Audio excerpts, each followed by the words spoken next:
I think पिछले at least जब से हम बड़े हो रहे हैं, पिछले 3-4 दिहाइयों से यही है कि जी बाहर से पैसे आए, बाहर से पैसे आए जी। और ज़ाहिर है वो ट्रस्ट लेवल ही अब लोगों का नहीं है अभी। उसकी एक तो बुनियादी क्या वजह है और उसके लिए हम कर रहे हैं, ठीक है, एक तो सिक्योरिटी रीजंस और पॉलिटिकल रीजंस हैं, बट उससे भी ज़्यादा ये कि हम लोग विद इन द कंट्री जो है वहाँ से कोई इन्वेस्टमेंट, या जो हमारे इतने बड़े बड़े बिजनेस टाइकून्स हैं यहाँ से हम क्यों कोई इस तरह की चीज़ नहीं कर रहे कि हमें उसके ऊपर रिलाय ना करना पड़े बहुत ज़्यादा। देखें, दोनों इंपॉर्टेंट है मेरे लिए तो। Local investment, local investor, local businesses ज़्यादा डियर हैं। वो इसलिए कि वो तो इन्वेस्ट करके बैठे हुए हैं, वो तो आपके घर के लोग हैं। आप कह रहे हैं कि जी मोहल्ले में दूसरे लोगों को पकड़ के लाएं, हमारे घर आ जाएं, हम कहेंगे अपने घर के लोगों को तो पहले आप सही से कैटर कर लें। तो देखें उनके लिए काम क्या हो रहा है, ये मैं उसी पे ही बात कर रहा था कि इन्वेस्टमेंट बढ़ेगी कैसे। देखें सबसे पहले क्या होता है, सबसे पहले मैं आपको पूरा एक फिजिक्स, लॉ ऑफ फिजिक्स होता है ना बेसिक, वो क्या है, स्टेबलाइजेशन आती है पहले, साथ में कोई स्ट्रक्चरल इश्यूज हैं वो आप ठीक करते हैं कि ये जो स्टेबलाइजेशन आई है दोबारा जो है डिस्टेबलाइजेशन में कन्वर्ट ना हो जाए अगर हम कोई डिसीजन लेते हैं। स्टेबलाइजेशन आती है, स्ट्रक्चरल रिफॉर्म्स होते हैं, उसके साथ इन्वेस्टमेंट आना शुरू होती है कि जी इन्होंने स्टेबलाइज भी कर लिया है, जो स्ट्रक्चरल इश्यूज थे इनके बड़े मसले थे कि जी फिजिकल साइड मैनेज नहीं है, एनर्जी के मसले हैं, पेंशन के इश्यूज हैं, और फेडरल गवर्नमेंट के बहुत ज़्यादा फुटप्रिंट हैं इकोनॉमी में, उसको कम करना है, डिवोल्यूशन के मसले हैं, फिर साथ में प्राइवेटाइजेशन नहीं हो रही, स्ट्रक्चरल रिफॉर्म्स हैं, फिर वो वाली जनरेशनल इश्यूज की जी वो एजुकेशन, हेल्थ, वो भी। तो स्ट्रक्चरल रिफॉर्म्स होते हैं, स्टेबलाइजेशन आती है, उसके साथ इन्वेस्टमेंट आना शुरू होती है कि अब ये लोग सही ट्रैक पे चढ़ गए, अब इन्वेस्टमेंट करें, उसके बाद ग्रोथ आती है। ऐसा नहीं होता कि जी स्टेबलाइजेशन है एकदम से ग्रोथ आ गई, ऐसा नहीं हो सकता। ये वही वाली बात है कि हम 4% पे जाएंगे, फिर फट जाएगा करंट अकाउंट, फिर वही होगा, फिर डॉलर आपका जाएगा 350, 400, 500, फिर आपका इंटरेस्ट रेट चला जाएगा 30%, फिर पता नहीं फंड आपको पैसे दे भी ना दे।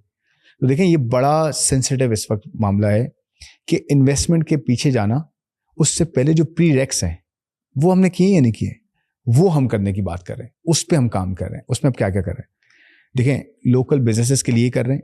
एफडीआई तो फॉलोवर्स होते हैं ना भाई, आप घर वाले लोग कन्विंस हैं तो बाहर वाले लोग खुद आएंगे। तो हम कर ही रहे हैं। 3-4 स्टेप्स क्विकली बताता हूं।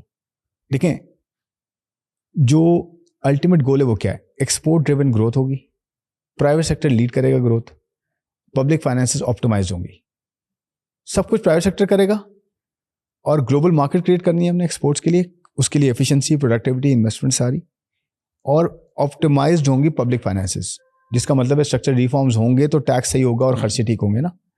तो हमने राइट साइजिंग शुरू की है।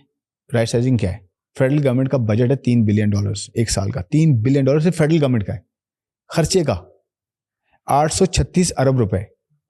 हम इसको कम करने की बात कर रहे हैं, इसको कोशिश कर रहे हैं। अच्छा आपको पता है फेडरल गवर्नमेंट में कितनी मिनिस्ट्रीज हैं? 43 मिनिस्ट्रीज हैं फेडरल गवर्नमेंट में। अभी वो मर्ज होने के बीच उसके अंदर 400 डिपार्टमेंट्स हैं। 43 मिनिस्ट्रीज में 400 डिपार्टमेंट्स हैं, आप सोचें। ठीक है, ये सिर्फ फेडरल गवर्नमेंट है, डिस्पाइट द फैक्ट कि 18 अमेंडमेंट हो चुकी है, सूबों को आपने सब इख्तियारात दे दिए हैं, और ये सब कुछ सूबों के पास जा सकता है। 30 तो जा सकते हैं उसके अंदर, आपको पता है, और हम लेके बैठे हुए। और एम्प्लॉइज कितने तकरीबन? वो तो आप मतलब काफी ज्यादा है। ठीक है, तो मैं ये कहना चाह रहा हूँ कि एम्प्लॉइज का देखें इशू नहीं है। देखिए हम ना इसमें पड़ जाते हैं गेन कि जी ये ना इस ऑर्गेनाइजेशन में या इस मिनिस्ट्री में इसमें ना 400 लोग हैं, क्या प्रोडक्टिव हैं? अगर प्रोडक्टिव हैं तो 400 भी कम है मेरे लिए, प्रोडक्टिव नहीं है तो एक भी मेरे लिए बहुत ज्यादा है। मेक सेंस ना, कि एक भी मेरे लिए बहुत ज्यादा अगर प्रोडक्टिव नहीं है तो it's about quality, enforcing quality over quantity. तो मैं ये कहना चाह रहा हूँ ये वो प्रिंसिपल है। तो मैं कह रहा हूँ राइट साइजिंग की शुरू हो गई है, डिफरेंट वेव्स में काम शुरू हो गया है। 1.5 लाख वेकेंट पोस्ट ही वो खत्म किए बाय डिजाइन, कि पहले तो वेकेंट खत्म करें ना ताकि हायरिंग का मौका ना मिले ज्यादा, फिर जो उसके ऊपर आएंगे जी आप बताएं कि कौन इम्पैक्ट क्रिएट कर रहा है, किस मिनिस्ट्री की जरूरत है भी या नहीं है। एक मिनिस्ट्री खत्म कर दी है, बाकी कुछ मर्ज हो जाएंगी और ज्यादातर डिवॉल्व हो जाएंगी, चाहे पावर हो, चाहे आईटी हो, चाहे साइंस हो, साइंस एंड टेक्नोलॉजी हो, चाहे एजुकेशन, हेल्थ तो है ही, ये सारी डिवॉल्व हो रही है।